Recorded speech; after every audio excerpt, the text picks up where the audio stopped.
Gardez-vous de pratiquer votre justice devant les hommes pour en être vus. Autrement, vous n'aurez point de récompense auprès de votre Père qui est dans les cieux.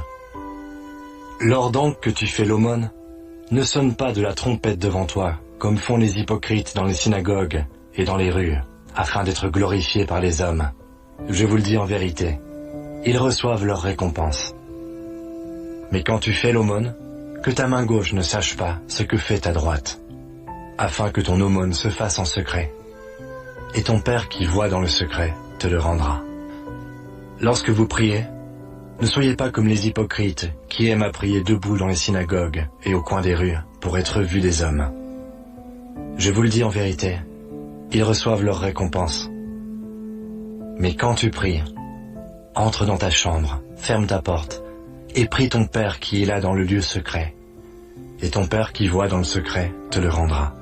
En priant, ne multipliez pas de vaines paroles, comme les païens qui s'imaginent qu'à force de paroles ils seront exaucés. Ne leur ressemblez pas, car votre Père sait de quoi vous avez besoin, avant que vous le lui demandiez. Voici donc comment vous devez prier. Notre Père qui es aux cieux. Notre Père qui est aux cieux. Que ton nom soit sanctifié.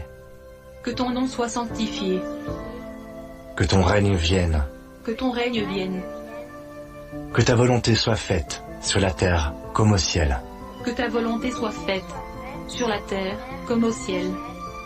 Donne-nous aujourd'hui notre pain quotidien. Donne-nous aujourd'hui notre pain. Pardonne-nous nos offenses, comme nous aussi nous pardonnons à ceux qui nous ont offensés. Nos offenses, comme nous pardonnons aussi à ceux qui nous ont offensés. Ne nous induis pas en tentation, mais délivre-nous du malin. Car c'est à toi qu'appartiennent, dans tous les siècles, le règne, la puissance et la gloire. Amen. Amen. Si vous pardonnez aux hommes leurs offenses, votre Père céleste vous pardonnera aussi.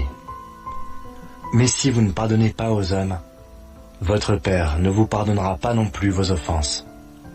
Lorsque vous jeûnez, ne prenez pas un air triste, comme les hypocrites, qui se rendent le visage tout défait, pour montrer aux hommes qu'ils jeûnent.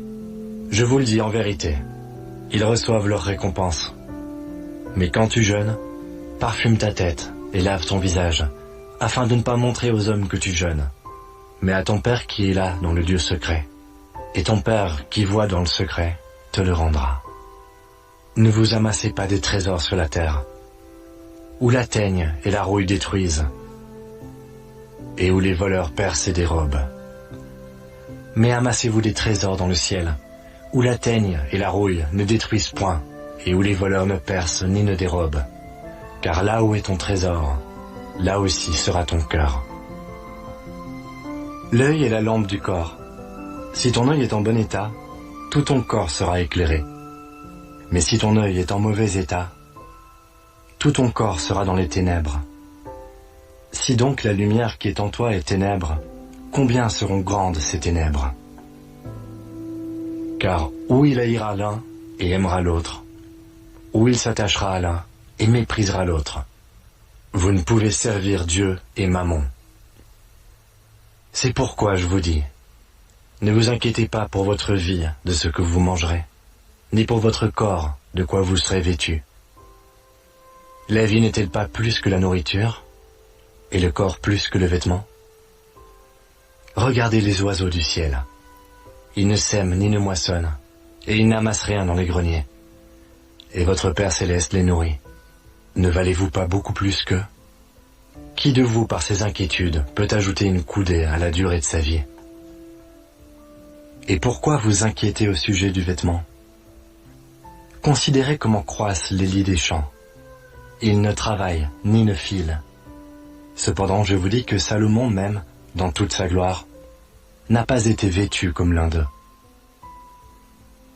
Si Dieu revêt ainsi l'herbe des champs, qui existe aujourd'hui et qui demain sera jetée au four, ne vous vêtira-t-il pas à plus forte raison, gens de peu de foi? Ne vous inquiétez donc point, et ne dites pas « Que mangerons-nous? Que boirons-nous? De quoi serons-nous vêtus ?» Car toutes ces choses, ce sont les païens qui les recherchent. Votre Père céleste sait que vous en avez besoin. cherchez premièrement le royaume et la justice de Dieu. Et toutes ces choses vous seront données par-dessus. Ne vous inquiétez donc pas du lendemain, car le lendemain aura soin de lui-même. À chaque jour suffit sa peine.